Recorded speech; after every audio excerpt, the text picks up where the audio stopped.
Look, the reason they're doing this, they don't want, as you point out, they just don't want that photo of the president of Israel next to some kind of American Democrat leader, whether it's Kamala Harris, whether it's Joe Biden, whether it's anybody, because they have a decided decision to step back from a close relationship with Israel. Why? For domestic politics. They're worried about the Muslim vote, the pro-Palestinian, pro-Hamas, anti-Israel vote in a couple of key swing states in the Midwest. So they don't want that picture. They're worried about the American election. But what they're not really thinking through is what it's doing globally.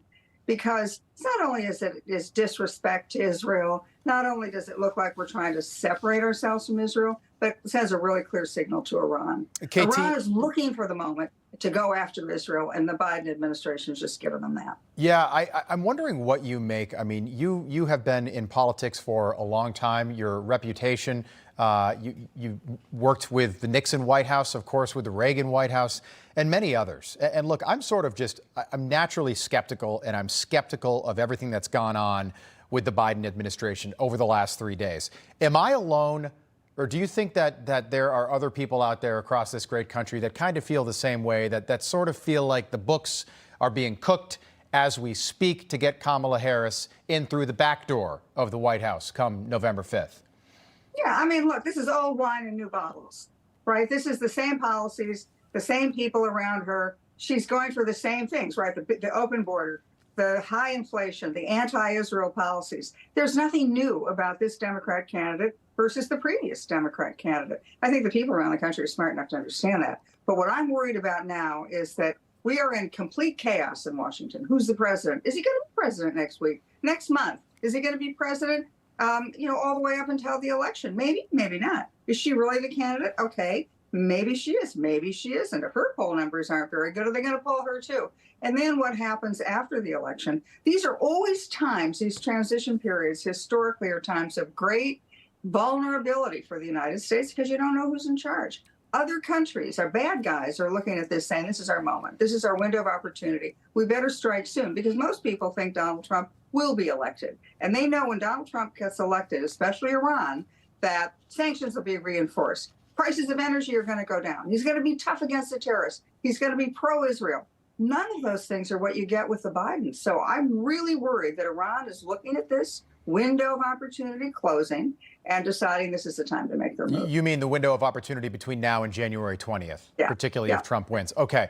You were there, 1974, Richard Nixon resigns the presidency, a historic moment in our nation's history. You were in the Oval Office. You were right off camera when that took place. Could Joe Biden do the same thing tonight when he addresses the nation at 8 p.m.?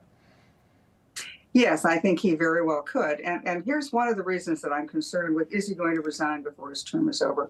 There's now two big issues. One is, who's going to pay for any legal expenses? If Joe Biden leaves, there'll probably be a lot of legal cases against him from the states, the same way in New York, Alvin Bragg is going after him. What about other people who might go after him or his family members? So who's going to pay those tens, $20 million of legal fees? Secondly, can he get amnesty? Is he going to declare amnesty before he leaves office for all of his family members? It's not very attractive, but it's pretty practical when you think of the alternatives. And then there's a constitutional question. Can he pardon himself?